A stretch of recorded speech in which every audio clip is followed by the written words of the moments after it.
je fais beaucoup plus de bilans immobiliers que d'estimations. C'est-à-dire que des bilans immobiliers, c'est quelqu'un comme Pierre qui a tenté de mettre en vente, seul ou avec une agence, peu importe, puis qui s'aperçoit qu'en fin de compte, il vend pas. Et donc le but, c'est évidemment de faire une estimation, mais de se nourrir de l'expérience et des visites des acquéreurs pour voir qu'est-ce que les gens aiment, qu'est-ce qu'ils n'aiment pas, quelles sont les remarques qui ont été faites. Donc ça, faut vraiment, si vous travaillez avec une agence, il faut vraiment demander à avoir un retour systématique, qualitatif de toutes les visites pour pouvoir éventuellement, des fois, faire des petits travaux.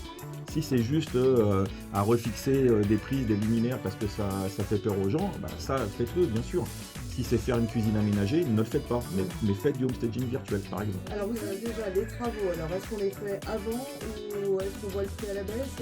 Quel choix doit-on faire? Suivant les travaux, le montant des travaux, suivant son budget. Par contre, ce qui est sûr là par rapport à ce que dit Pierre, c'est que un bien aujourd'hui avec travaux est beaucoup plus difficile à vendre qu'un bien où il n'y a pas de travaux. C'est même pas forcément une question de prix, c'est que les matériaux ayant vraiment fortement augmenté, du coup ça peut faire peur aux clients. Donc c'est plus rassurant aussi, c'est plus facile peut-être de se projeter dans une alors il y a maison, ça aussi, effectivement, là il y a plusieurs points en fait. Il y a que au minimum là ce qu'il faut faire pour moi, c'est qu'on doit faire de la décoration virtuelle.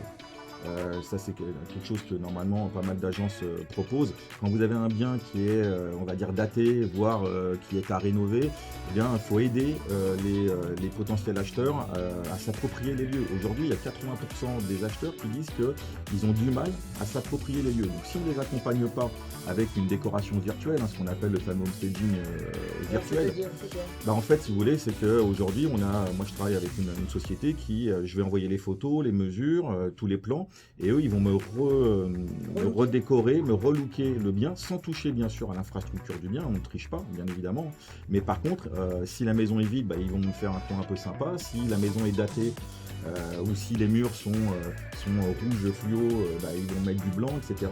Donc sans tricher, ça permet aux clients de se dire, voilà, avec un coup de peinture, avec 2-3 meubles sympas, voilà à quoi ça peut ressembler. D'accord, mais c'est du virtuel. C'est du virtuel, oui, bien sûr. Et donc là, c'est à moindre coût. Donc la réponse à Pierre, c'est que lui, je suis pas sûr qu'il puisse le faire, mais quand on passe par un professionnel, on est en droit d'attendre un certain nombre de services.